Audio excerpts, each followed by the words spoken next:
श्री स्वामी समर्थ. नमस्कार मंडळी. कधी कधी आयुष्यात असं होतं ना, की सगळं असूनही आपलं मन शांत नसतं. घरात सगळे असतात पण तरीही काहीतरी कमी वाटतं. वातावरणात एक ताण असतो, एक नकारात्मकता आपल्याला जाणवते.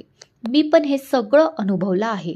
पण एक दिवस मी ठरवलं की आता काहीही झालं तरी श्री स्वामी समर्थ हे नाव माझ्या घरात सतत घुमत राहिलं पाहिजे.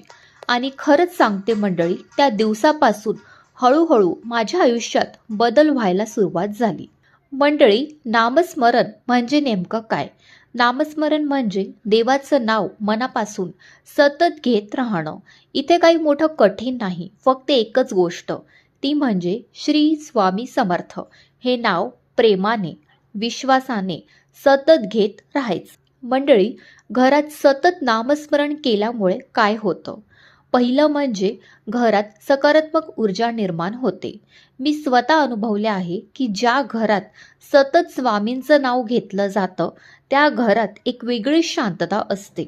भांडणं कमी होतात, ताण कमी होतो, घरात प्रसन्न वातावरण तयार होतं.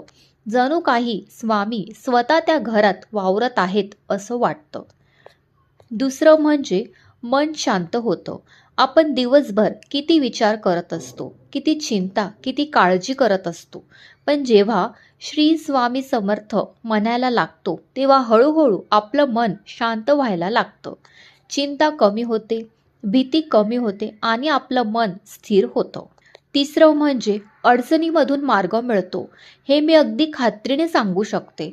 कधीकधी आपल्याला काहीच मार्ग दिसत नाही, पण नामस्मरण करत राहिलो तर अचानक कुठून तरी उपाय मिळतो.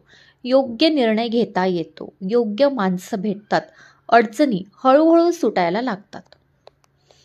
चौथा म्हणजे स्वामींची कृपा मिळते. नामस्मरण म्हणजे फक्त शब्द नाही, ते स्वामींशी जोडलेला एक धागा आहे. जितकं आपण नाव घेतो तितकं स्वामी आपल्या जवळ येतात.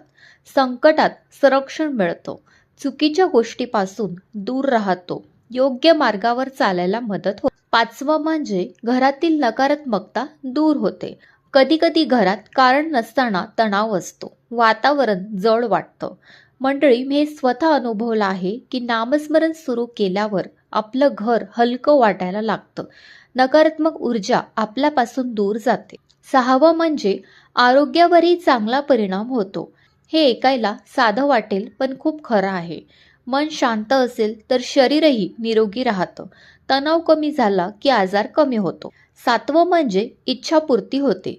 स्वामींचं नाव मनापासून घेतलं आणि मनात एक संकल्प ठेवला तर हळूहळू ती इच्छा पूर्ण व्हायला सुरुवात होते. पण इथे एक गोष्ट महत्त्वाची, ती म्हणजे स्वार्थाने नाही तर श्रद्धेने नामस्मरण करायचं. आता आपण बघूया की नामस्मरण कसं करायचं. मी जे करते तेच तुम्हाला सांगते. सकाळी उठल्यानंतर 10-15 मिनिटे देवासमोर बसून श्री स्वामी समर्थ असं म्हणा. काम करताना, स्वयंपाक करताना मनातच नाव घ्या. झोपताना शेवटचं नाव श्री स्वामी समर्थ असं म्हणा. त्यातले काही छोटे नियम म्हणजे जबरदस्तीने नाही तर मनापासून तुम्ही श्री स्वामी समर्थ असं नामस्मरण करा. रोज थोडं का होईना पण सातत्य ठेवा. नाव घेताना दुसरे विचार कमी करण्याचा प्रयत्न करा. मंडळी, माझा अनुभव सांगायचा झाला म्हणजेच मी जेव्हा सुरुवात केली तेव्हा फक्त 5 मिनिटे नामस्मरण करायची. पण हळूहळू मनाला आवडायला लागलं आणि आयुष्यात बदल दिसायला लागले. आज मी हे कॉन्फिडेंटली सांगू शकते की नामस्मरणामुळे माझं आयुष्य सकारात्मक झालं, घरात शांतता आली आणि स्वामींची कृपा जाणवायला लागली. आता आपण बघूया की नामस्मरण करताना होणाऱ्या चुका आणि 11 दिवसाचा संकल्प कसा करावा. सुंदर सुरुवात. आपण सगळेच नामस्मरण करतो, श्री स्वामी समर्थ असं म्हणतो. पण कधी कधी असं होतं की आपण नाव घेतो पण मन दुसरीकडे असतं, किंवा काही दिवस करतो आणि मग सोडून देतो. माझ्यासोबतही असंच झालं होतं. पण जेव्हा मी काही गोष्टी सुधारल्या तेव्हा नामस्मरणाचा खरा परिणाम दिसायला लागला. आता आपण बघूया की नामस्मरण करताना होणाऱ्या चुका. फक्त ओठांनी नाव घेणं, मनात नाही, ही सर्वात मोठी चूक आहे. आपण नाव घेतो पण मनात विचार चालू असतात, लक्ष कुठेच नसतं. मी आधी असंच करायचे, पण मग लक्षात आलं की नामस्मरण म्हणजे फक्त शब्द नाही, ती एक भावना आहे. सातत्य न ठेवणं, आज केलं उद्या नाही, मग पुन्हा 2-3 दिवसांनी केलं, असं केल्याने परिणाम दिसत नाही. रोज थोडं करा पण नियमित करा. तिसरं म्हणजेच शंका ठेवणं, हे केल्याने खरंच काही होईल का, माझं काही बदलणार नाही, असे विचार ठेवले तर परिणाम कमी होतो. विश्वास खूप महत्त्वाचा आहे. चौथं म्हणजे फक्त इच्छा पूर्ण करण्यासाठी करणे, हेही खूप कॉमन आहे. फक्त काम असेल तेव्हाच नामस्मरण करायचं, काम झालं की बंद करायचं. पण मंडळी, स्वामींचं नाव म्हणजे फक्त मागण्यासाठी नाही, तर एक नातं जोडण्यासाठी तुम्हाला करायचं आहे. पाचवं म्हणजे घाईत जप करणे. लवकर लवकर 108 वेळा पूर्ण करायचा आहे म्हणून फक्त संख्या पूर्ण करायची, असं केल्याने परिणाम कमी होतो. कमी वेळ करा पण मनापासून करा. मंडळी, आता आपण बघूया की 11 दिवसांचा नामस्मरण संकल्प कसा करायचा. हा खूप सुंदर आणि प्रभावी उपाय आहे. संकल्प कधी सुरू करायचा, तर तुम्हाला संकल्प सुरू करायचा आहे गुरुवारी किंवा कोणत्याही शुभ दिवशी तुम्ही हा संकल्प सुरू करू शकता. गुरुवारी किंवा शुभ दिवशी केल्यास अधिक चांगला परिणाम तुम्हाला मिळू शकतो. संकल्प कसा घ्यायचा. सकाळी स्नान करून देवासमोर बसायचं, हात जोडून मनात म्हणायचं, स्वामी, मी पुढील 11 दिवस तुमचं नामस्मरण करणार आहे. माझी ही इच्छा आहे, कृपा करून ती तुम्ही माझी इच्छा पूर्ण करा. त्यानंतर रोज काय करायचं, किमान 108 वेळा श्री स्वामी समर्थ असा जप करायचा. शक्य असेल तर 5-10 मिनिटं शांत बसायचं, स्वामीशी मनात बोलायचं. त्यानंतर याचे नियम काय पाळावेत. रोज नामस्मरण एकाच वेळेला करण्याचा प्रयत्न करा. मध्ये दिवस सोडू नका. शक्यतो सात्विक आहार घ्या.